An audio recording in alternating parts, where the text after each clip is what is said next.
Seigneur soit avec vous. Et avec votre esprit. Évangile de Jésus-Christ selon saint Matthieu. Gloire à toi, Seigneur. En ce temps-là, Jésus se rendit dans son lieu d'origine et il enseignait les gens dans leur synagogue, de telle manière qu'il était frappé d'étonnement et disait: d'où viennent cette sagesse et ces miracles? N'est-il pas le fils du charpentier? Sa mère ne s'appelle-t-elle pas Marie? Et ses frères, Jacques, Joseph, Simon et Jude? Et ses sœurs ne sont-elles pas toutes chez nous? Alors, d'où vient tout cela? Et il était profondément choqué à son sujet.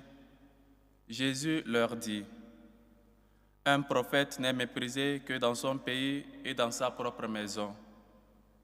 Et il ne fit pas beaucoup de miracles à cet endroit-là à cause de leur manque de foi. Acclamons la parole de Dieu. Louange à toi, Seigneur Jésus. Beaucoup de fois, nous nous posons la question de savoir pourquoi nos prières, nos supplications ne trouvent pas toujours la réponse que nous demandons à Dieu.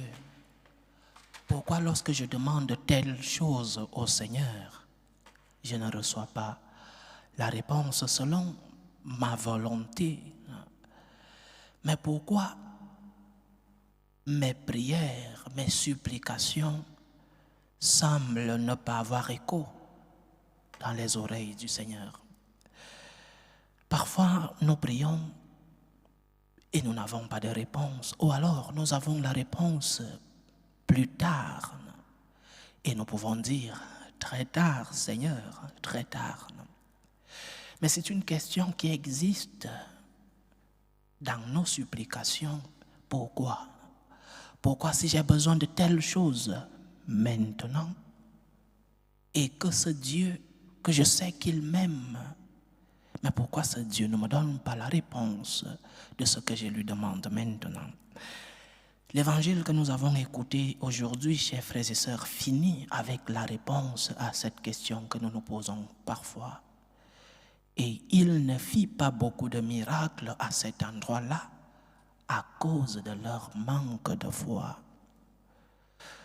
Croyons-nous que le Seigneur peut faire des miracles dans notre vie? C'est facile de dire oui, je crois. C'est facile de dire je crois que le Seigneur est le Dieu Tout-Puissant. Mais croyons-nous vraiment? Croyons-nous que le Seigneur agit dans nos vies? Et si nous croyons, vivons-nous avec cette présence du Seigneur? Parce que parfois, nous sommes avec le Seigneur seulement lorsque nous avons besoin de lui. Lorsque tout va bien, notre relation avec le Seigneur est superficielle. Lorsque tout va bien, nous ne pensons pas à Dieu. Mais lorsqu'arrive la tempête, lorsque les secousses de la vie nous secouent un peu, lorsque ça va mal, nous revenons vers le Seigneur. Mais ce retour vers le Seigneur, quelle est la motivation? La recherche de l'intérêt, la peur de souffrir. Et lorsque nous demandons dans ces conditions-là, comment le Seigneur va-t-il écouter nos prières? Si nos prières ne sont basées que sur l'intérêt, c'est comme ces parents qui ont un enfant qui a pris son indépendance, qui est allé vivre dans une autre maison et qui vient de temps en temps rendre visite à ses parents seulement lorsqu'il a faim, seulement lorsqu'il a besoin de quelque chose, il envoie un message à ses parents, seulement lorsque la vie de l'autre côté où il est n'est pas si facile, c'est où cet enfant envoie un message, va rendre visite à ses parents. Nous ne pouvons pas traiter Dieu de la sorte. Nous ne pouvons pas aller vers Dieu seulement pour ses miracles. Nous ne pouvons pas aller vers Dieu seulement pour ce que nous recevons de lui. Nous ne pouvons pas aller vers Dieu parce que nous avons peur de souffrir. allons vers Dieu avec une autre motivation. Approchons-nous de Dieu avec une autre motivation, la motivation la plus pure qu'un homme peut avoir dans son cœur pour s'approcher de Dieu, c'est l'amour. C'est l'amour, allons vers Dieu par amour. Il nous a aimés en premier. Il a fait le pas de l'amour. Il est entré dans l'histoire de l'humanité et dans l'histoire de chacun d'entre nous par amour. Ne mérite-t-il pas que nous puissions lui donner une réponse de gratitude, une réponse de reconnaissance pour l'amour que nous avons déjà reçu de lui? Mais pourquoi traitons-nous Dieu simplement par intérêt? Peut-être parce qu'on ne nous a pas enseigné à aller vers Dieu par amour. On nous a enseigné que c'est seulement lorsque tout va mal que nous devons lever les yeux au ciel. Mais combien de fois as-tu levé les yeux au ciel lorsque tout va bien dans ta vie? Combien de fois as-tu regardé la croix du Christ lorsque tu vivais tes moments de succès? Combien de fois t'es-tu rapproché du Seigneur pour lui remettre ce que tu as reçu gratuitement, malgré tes efforts, malgré tes sacrifices, mais tu as reçu gratuitement?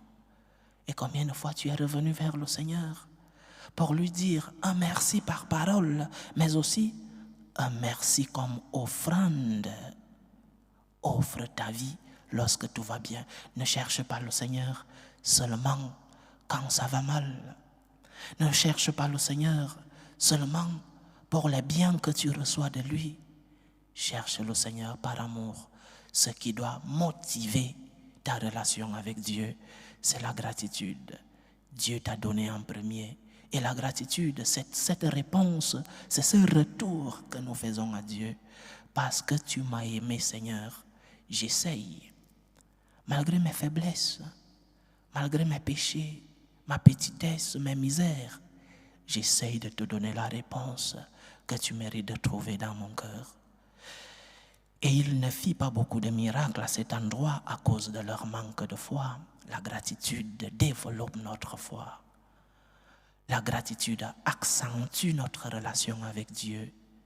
La gratitude purifie nos motivations lorsque nous nous approchons du Seigneur.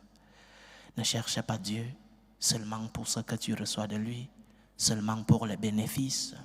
Cherche Dieu parce que tu veux établir entre lui et toi une relation d'amour.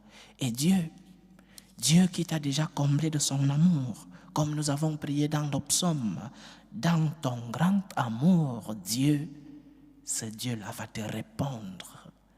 Il donnera la réponse à tes prières. Il donnera la réponse qui est bien pour toi parce que tu t'es adressé à lui, pas parce que tu recherches un intérêt, mais parce que ce qui fait bouger ton cœur, ce qui fait bouger tes actions, c'est l'amour que tu as pour le Seigneur. Va vers le Seigneur par gratitude. Que la motivation de tes actes, que la motivation dans ta relation avec Dieu soit: Seigneur, je veux t'aimer. Aide-moi à t'aimer encore plus. Aide-moi à établir entre toi et moi une relation pas basée sur l'intérêt ni sur la crainte, mais une relation basée sur l'amour. Je veux t'aimer, Seigneur. Dans ton grand amour, Dieu, réponds-moi. Aide-moi, Seigneur, à t'aimer parce que tu mérites. Tu as le droit de trouver en moi cet amour parce que tu m'as aimé en premier. Aide-moi, Seigneur, à te donner cette réponse, une réponse d'amour, une réponse de gratitude. Loué soit Jésus-Christ. À jamais.